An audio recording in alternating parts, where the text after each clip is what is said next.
Hello दोस्तों, हमारे YouTube channel Buddha inspired 75 में आपका हार्दिक स्वागत है। आज हम बुद्ध की कहानी के माध्यम से आपको बताएंगे कि अकेले रहकर अपने अंदर की ताकत को पहचानो। अकेले होने का मतलब यह नहीं कि आप अवांछित या अलग हैं, बल्कि आपको स्वतंत्रता का एहसास होता है कि आप अपने जीवन का निर्धारण कर सकते हैं। यह अवसर प्राप्त करने के लिए अपने स्वतंत्र मार्ग पर चलने की क्षमता को बढ़ाता है। अकेले रहने का समय अपने आत्मा की खोज में निकालने के लिए उपयुक्त होता है। स्वाध्याय के माध्यम से आत्मज्ञान को बढ़ाने का प्रयास करें। यह मानसिक चंचलता को शांत करके विचारों को स्थिर करता है और आत्मा के गहरे स्तर को अनुभव करने में सहायक होता है। बौद्ध धर्म के अनुयायी के रूप में नए कौशल सीखना और विकास के लिए बौद्ध धर्म के मूल सिद्धांतों का अनुसरण करना महत्वपूर्ण हो सकता है। बौद्ध धर्म की मुख्य सिद्धांतों में से कुछ हैं। बौद्ध धर्म में ध्यान और मेडिटेशन की प्राथमिकता है, जो नए कौशल का अध्ययन करने और अपने मन की शांति के लिए महत्वपूर्ण है। ध्यान और मेडिटेशन एक प्राचीन प्रथा है जो मानसिक, शारीरिक और आध्यात्मिक विकास को प्रोत्साहित करती है। यह विशेष तकनीकों का संयोजन है जो मन को शांत, स्थिर और ध्यानित बनाने के लिए उपयोगी होते हैं। ध्यान और मेडिटेशन का अभ्यास विभिन्न धार्मिक परंपराओं, जैन, बौद्ध, हिंदू और योगी प्रथाओं में पाया जाता है और यह विश्व भर में लोकप्रिय है। अपनी भावनाओं को नियंत्रित करने के लिए कुछ तरीके हैं जो आप अपना सकते हैं। ध्यान और मेधा शक्ति के प्रयोग से आप अपने मन को शांत और स्थिर कर सकते हैं, जिससे अपनी भावनाओं को संतुलित रूप से नियंत्रित कर सकें। आपको अपनी भावनाओं को समझने और स्वीकार करने के लिए सामर्थ्य संज्ञान प्राप्त करना होगा। यह आपको उन्हें नियंत्रित करने में मदद करेगा। मानसिक शांति। ध्यान और मेडिटेशन का प्रायोजन मानसिक शांति और स्थिति की प्राप्ति है। इसके द्वारा मन की गड़बड़ी और उतार चढ़ाव को कम किया जा सकता है और शांति की अवस्था में पहुंचा जा सकता है। मन को नियंत्रित करना। ध्यान और मेडिटेशन द्वारा हम मन को नियंत्रित करने की प्रैक्टिस करते हैं और अपने विचारों को शांत करते हैं। यह हमें अपने मन की अधिक शक्ति को पहचानने और संयम बनाए रखने में मदद करता है। अकेले रहकर व्यक्तिगत लक्ष्यों और मिशन का स्पष्टीकरण करना एक महत्वपूर्ण प्रक्रिया है जो हमें अपने जीवन के महत्वपूर्ण सिद्धांतों और उद्देश्यों को समझने में मदद करती है।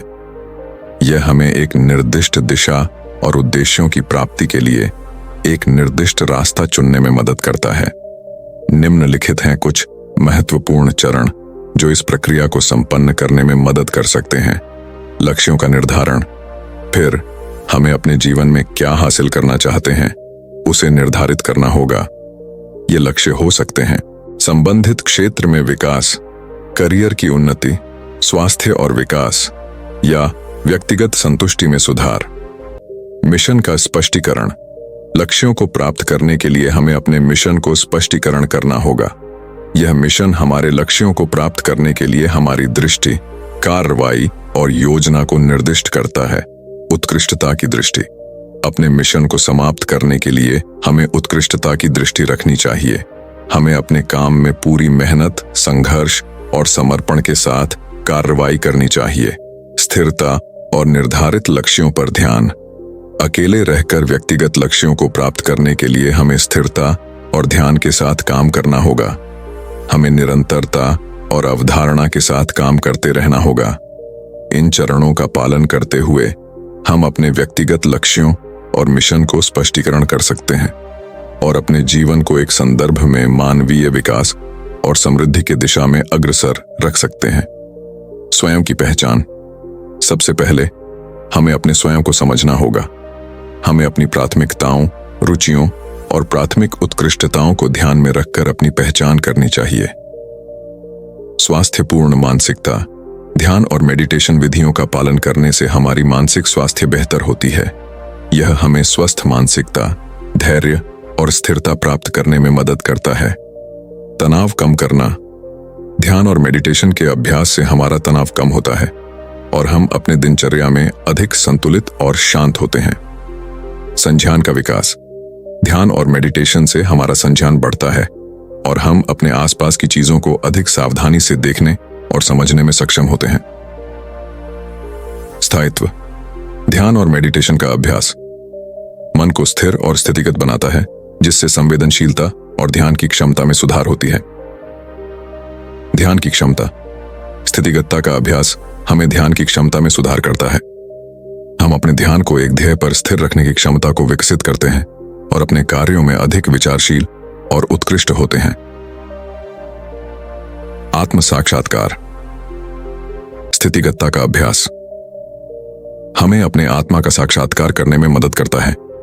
हम अपने आत्मा की अंतर्दृष्टि में बढ़ते हैं और अपने सच्चे स्वभाव को समझने में सक्षम होते हैं। समाधान और मन की स्थिरता का अभ्यास हमें अपने जीवन के हर क्षेत्र में उत्कृष्टता की दिशा में आगे बढ़ने में मदद करता है। यह हमें विपरीत प्रतिक्रिया, तनाव और भ्रम को कम करने में सक्षम बनाता है और हमें एक स्थिर और संतुलित जीवन शैली का अनुभव करने में सहायक होता है। अपनी रुचियों और प्रिय गतिविधियों में समय निवेश करना जीवन को रंगीन और आनंदमय बनाता है। यह मनोरंजन के साथ साथ स्वास्थ्यपूर्ण भी होता है। अगर आपको संगीत का शौक है तो आप एक संगीत वादक बन सकते हैं या बस स्वयं के लिए गाते रह सकते हैं। अकेले रहने से आपको अपने विचारों, विचारधारा और व्यवहार पर पूरी तरह से नियंत्रण मिलता है। यह आपको एक स्वतंत्र महसूस कराता है। सामंतजन। अकेले रहने से आप अपने स्वभाव को बेहतर समझ सकते हैं, जो आपको सामंतजन और धीमे वाले होने में मदद कर सकता है, उन्नति के लिए मदद करता है। निजी वक्त। अकेले रहने से आप अपने निजी वक्त का अनुभव कर सकते हैं, जो आपके लिए मनोरंजन, अध्ययन या नई शिक्षाएं प्राप्त करने का अवसर प्रदान कर सकता है। अकेलापन आपको अपनी रचनात्मकता को विकसित करने और नए विचारों को जन्म देने का मौका देता है। बिना किसी बाधा के आप अपनी कल्पना का उपयोग कर सकते हैं और अपनी प्रतिभा को व्यक्त कर सकते हैं। अपने जीवन में जो कुछ भी है उसके लिए आभारी होने से आपको अधिक सकारात्मक महसूस करने में मदद मिलेगी। अकेले रहना एक शक्तिशाली अनुभव हो सकता है, जो आपको आत्म खोज, विकास और सशक्तिकरण की यात्रा पर ले जा सकता है। आत्मनिर्भरता बने उद्यमिता और रोजगार। नए उद्योगों की सृजनात्मकता और रोजगार के अवसरों का विस्तार। शिक्षा और प्रशिक्षण। आत्मनिर्भर भारत के लिए शिक्षा और प्रशिक्षण के साधनों का प्रबंधन।